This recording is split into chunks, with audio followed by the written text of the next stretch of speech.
All right, this is Mike Fitzgerald and the Fiends back at the Syracuse second annual Sci-Fi and Horror Garage Sale. And I'm sitting down and taking a break with two members of, and I'm going to screw it up, so I'm going to let you. Empire State Paranormal Research Society.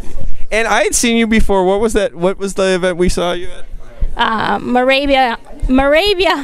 That's such a hard name to say. The Moravia Expo. And I'm gonna start with a really light question. When naming your organization, how important is it to have the word paranormal? Because did you notice everybody there had the word paranormal somewhere in the name? So very, very important. Oh, but it also works as an acronym. So you also call it what for sure? ESPRS. So you say that. ESPs.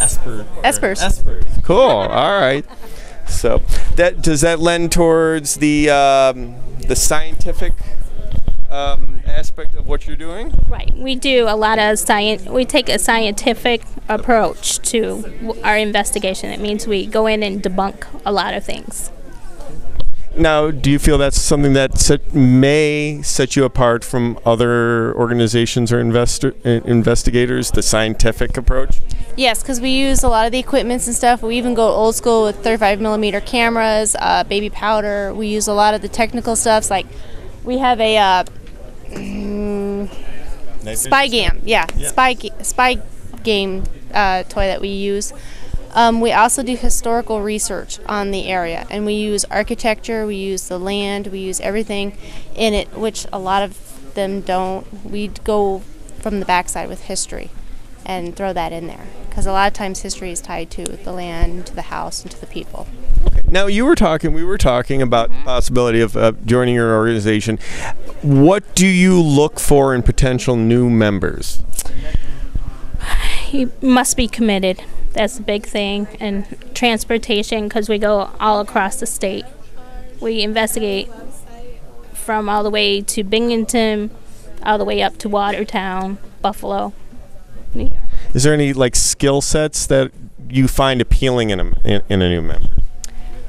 Someone that's alert and that could pick things out in a video. We have a lot of video that we go through, usually between 4 to 8 hours, maybe up to 16 if we're doing an event. So we need somebody who's going to be alert and not really ADHD much. But if you have a special skill like computers, bring it to the table. Each of us have different skills that we bring. So what are your special skills? What do you bring to the team? I'm the case manager, research manager, so I do a lot of PR stuff and event planning and things like that. Well, you said you're the case manager and research manager. Yep. Is that where the investigation begins before you go to the location? It begins with how do you start your research? When you were presented with a potential case, how do you start your research? We look at the history. We do background checks on the history. We talk to the historical societies. We talk to the libraries. We look on the computer. But it's not all computer. Do you end up doing a lot of legwork? Yes, a lot. It's a lot. It's very time consuming. You sit for hours and hours and wait for something to happen. Now, you said you work on debunking. Have you ever been presented with a case and you've done your research beforehand and found reason to reject or pass on the case just based solely on your research? I mean, no, we take all cases. But have you ever I've done some research here, and did you ever get clues early on that it was going to be something you were going to be likely to be debunked? Like you learned something from either a history or something practical about the area where, have they considered this? We had one case where it was a lot of safety issues in the house. We took it knowing that there might be some things going on. Also, too, when we do an investigation, we come in, we interview the client in their home. We look at the home to make sure that there's no electrical outlets that are bad, TVs that are gone, kaputs, any holes in the ceilings, because that could be ruled out. That's an element that's there naturally. So say somebody says, I have cold spots here in the bedroom, and their ceiling is caving in, you're going to get cold spots naturally from that. So that's what we do too, because we also, once she gets the case and we do our research our interview process is in with the research. So we actually go out and take a look at the house. If there's any safety issues, we alert the resident or the person of the safety issues at that time, and then we rule them out. Once we get the natural element or man-made elements out, then we could say whether or not it would be paranormal. Now, there's a lot involved in being part of your team, and I believe you also have a program for training new members of the team. How intensive is that? How long does that usually take to train a new member before you feel comfortable having them out in the field? We put new team members out there right away because they get hands-on training right away. Hands-on training, so they know what to look for and things like that. We take them on our interviews and things like that. Oh, cool. Mm-hmm. And they are under the watch of a senior investigator for at least 6 months to a year. The senior investigator will come up and say, hey, yeah, they're really good, and we'll cut them loose at this time. But if they need a little work, we'll work with them and keep going at it. What's your role as part of the team? In the team? Investigator and education coordinator. So I'm the one who does the lectures and the classes and things. And also, if we have a resident who doesn't know how to deal with it, I come in and I help. Would you mind? I'm kind of curious. You brought some equipment with you. Mm-hmm. Is there something that you could show us today? Yeah. I'm gonna step. Oh, we'll let Rochelle, because that way she doesn't have to walk across. So, what are? I think she's grabbing the EMF. The EMF. Now this is a electric magnet field detector. And this is a key piece of equipment. Yes. This, and she brought the K2. I brought the K2. And the EMF detector. And this just measures the amount of electricity in the atmosphere. Okay. And I don't seem to be having any here, but if we could find somebody with a cell phone. You walked by our K2 earlier. Yes. Okay, hold on. There we go. Oh, must have a shield on it. Okay. Because sometimes when you walk, like we've noticed today, we've had this on, people have walked by, we know they had a cell phone in their pocket because the lights will light up. So their cell phone's giving off EMF, electromagnetic field. Everything in life that's living electronic gives off EMF. And this measures the amount of it. It goes all the way up to 20 plus milligauss, and this is a digital readout too also. And we use these to communicate with spirits too, because we'll ask them to come up to the box and wave their hand in front of it or near it, and we can get yes or no answers this way. Okay. Is there any normal level of background? I mean, just that you'd find. There's always a baseline that everything has.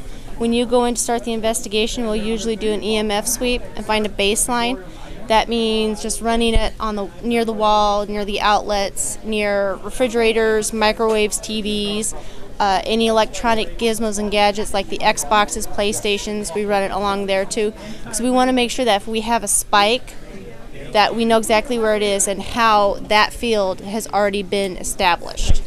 Now, is this why on the shows that I watch that they turn off all the lights before an investigation? Is that part of it? Does that interfere with your readings? We turn off the lights because we do safety checks during the investigation.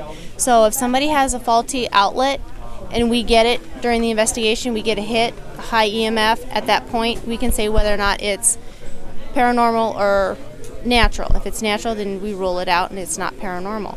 But a lot of investigators like to flip off the main breaker and completely cut the power out to the house. That cuts out all EMF. So if you do have a spike, that's a little bit more legitimate, but you don't have that safety check for the family members or the resident of that home. Oh, okay. So you use this. You'll ask. You attempt to communicate. Yes. What are some of the? Do you have a specific questions that you usually start with? Usually what year, because usually spirits don't know the time frame. So we'll say, what's your name? What year is it? Was this your home? Stuff like that. Can you tell us about an experience where you've used these and where you feel you were in contact with something or someone? Yeah, me and another investigator were in an attic of this house, and every once in a while he'd walk by the spot and it would just spike.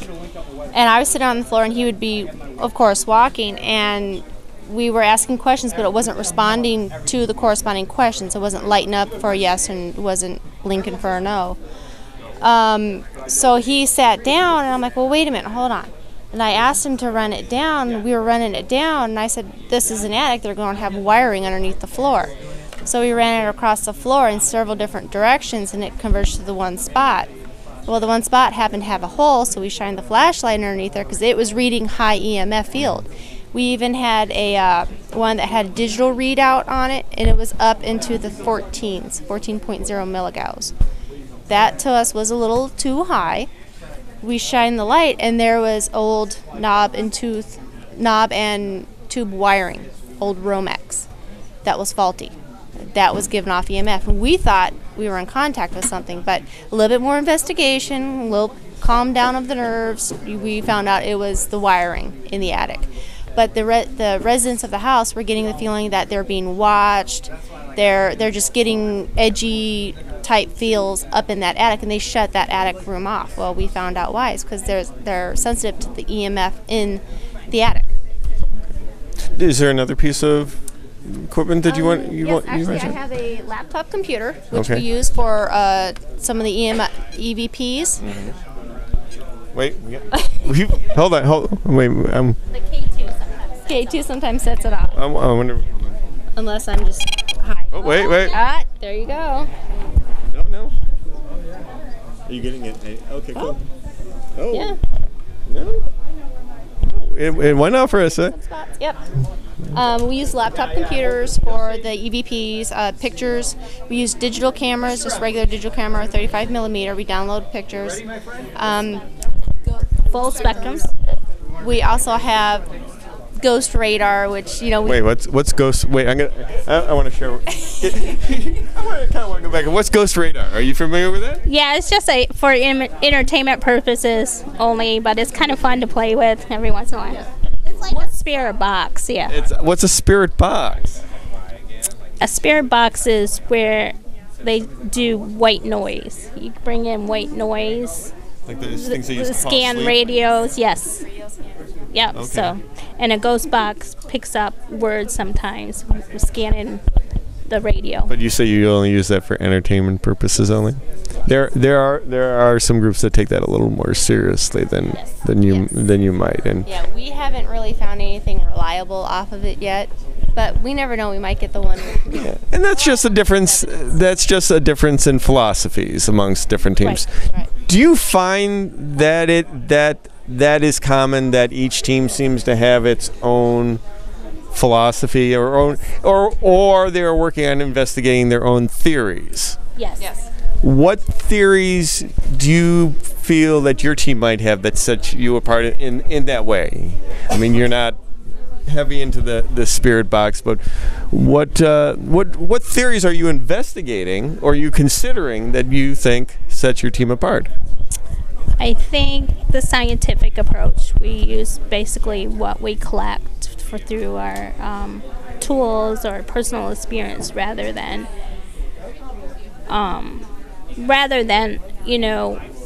the spiritual side, like where psychics come in and say, I feel this, or stuff like that. We use the instruments and the history to gain a perspective on it and to find out what's going on and to help the resident. We're all about helping the people. We're a nonprofit, and we want to make sure that if and when we leave, that they're in a safe place, that they feel safe, not only emotionally but spiritually, because a lot of times it is a spiritual matter. What's been your favorite experience so far, or your favorite or most noteworthy encounter? We've investigated the Erie House in Port Byron, and we were 3 investigators, and we heard footsteps upstairs, like heavy boot footsteps, and we got it on our digital recorders, and we went up there to see if there was anything going on, and nothing. There was nothing up there. There was no one around. So we can't explain it. And you're? A pot being thrown at one of the other investigators due to my account. We were sitting downstairs at a private residence, and me and another investigator. It was towards the end of the night, and towards the end of the night you get a little goofy, especially if it's 8 hours. We were sitting there, and I said, "Hey, is there anybody around here? You guys want to play a game?" The homeowner looked at me, and I said, "2 guys upstairs, goofy-looking guys with flashlights. Go hit one of them. Throw something at them. Make yourself known to them." They had no clue of what I was doing downstairs and what I said. 2 seconds later, they come screaming down the stairs, "Michelle, Steve, you guys need to come up here now." So we go up there, and I'm like, "What's going on?" He said, "Tim got a pot thrown at him." I'm like, "What?" He goes, "He got a pot thrown at him."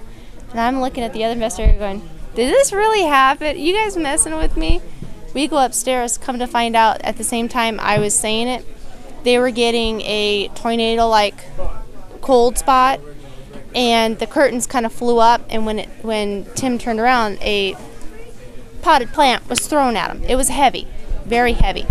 When we went up and looked at it, it was shattered all over the back of the couch and the back of the floor behind the chair where I was sitting about maybe 15-20 minutes prior to that. And I turned around, I said, "Well, I guess I should confess something." And they said, "What?" I said, "I asked for something to be thrown." "Hello, hi." Good luck. So we all went downstairs and went, "Okay." But that was a fun one. All right. Well, so if any of our viewers have a serious interest in a scientific investigation of the paranormal, or experiencing anything that they feel they need help with, they need to go to the Empire State Paranormal Research Group. We'll have a link below. And thank you very much for your time today. And I'm very interested in learning more. Thank you. Bye, guys.